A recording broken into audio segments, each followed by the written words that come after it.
स्वामी जी देखिए, बच्चों की पसंद की अगर बात की जाए तो आलू एनर्जी है, आलू में एनर्जी है, पोटेशियम है, B6 और कार्बोहाइड्रेट आलू से मिल रहा है। लेकिन अकेले आलू जो है वो सारा पोषण नहीं दे सकता। तो बच्चों के प्लेट में सीजनल फल सब्जियां, दाल, दही, पनीर और दूसरे प्रोटीन सोर्स किस रेशियो में रखे जाएं, किस अनुपात में दिए जाएं, ताकि स्वाद भी उनके लिए बना रहे, क्योंकि उनके लिए स्वाद मैटर करता है बच्चों के लिए। अच्छा नहीं लगेगा तो खाएंगे नहीं। और साथ में ग्रोथ से लेकर मसल्स, दिमाग, दिल, इन सारी चीज़ों का ख्याल भी रखा जा सके और इम्यूनिटी को भी मजबूत बनाया जा सके।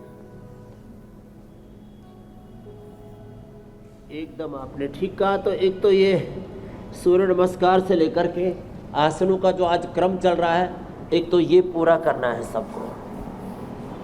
और बच्चों को कम से कम शीर्षासन, सर्वांगासन, हलासन, चक्रासन, यदि इतना हो पाए तो अच्छा, नहीं तो जितना बन पाए धीरे धीरे शुरू करवाओ बच्चों से।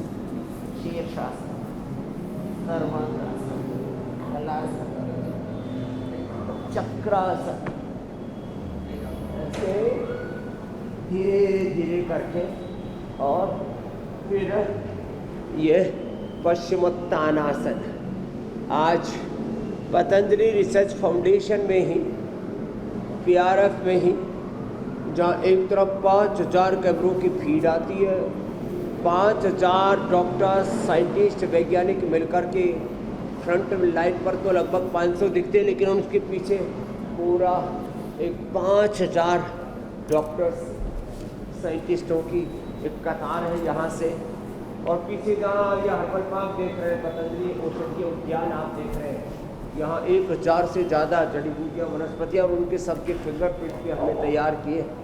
इस पतंजलि रिसर्च फाउंडेशन से आज हम यहाँ पर योग सिखा रहे हैं।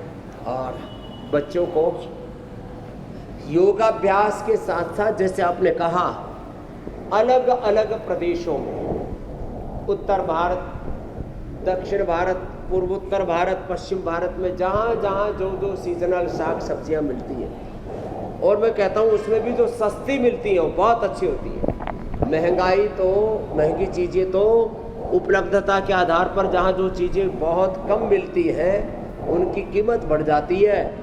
बाकी तो देखो, जो गुड़ बादाम के हैं, मूंगफली को भिगो करके खा लो, चना भिगो करके खा लो, सोयाबीन भिगो करके और उसका दूध बना करके, पनीर बना करके, दही छाछ बना करके खा लो।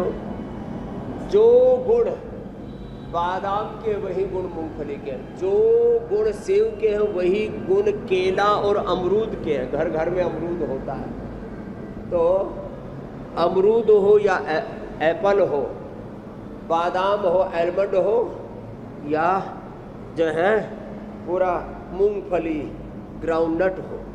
तो और शाक सब्जियों में बहुत महंगी महंगी सब्जियां, बहुत महंगे महंगे फल, फ्रूट्स, ड्राई फ्रूट्स, नट्स और मगज आदि, ये ना भी मिले तो कोई बात नहीं, जो जहाँ उपलब्ध है।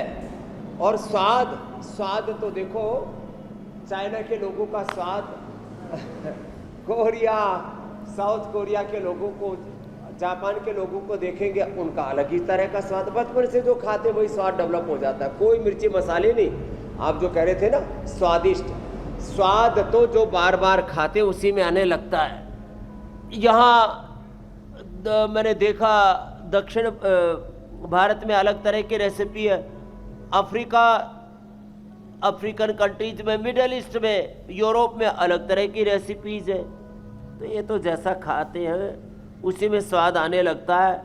बचपन से हमारे माता पिता ने हमको सभी तरह के मोटे अनाज और जो भी साग सब्जी मिल गई, ये जो नखरा करने की, नाक मुँह सिकोड़ने की और देखा देखी खाने की, आजकल ये जो सोशल मीडिया पर फूड के अलग अलग प्रकार के जो चैनल बन गए हैं और उसके ऊपर जो इन्फ्लुएंसर्स की पूरी लाइन लगी हुई है, उन्होंने लोगों की आदतें खराब कर दी हैं। किसी के इन्फ्लुएंस में आने की ज़रूरत नहीं है।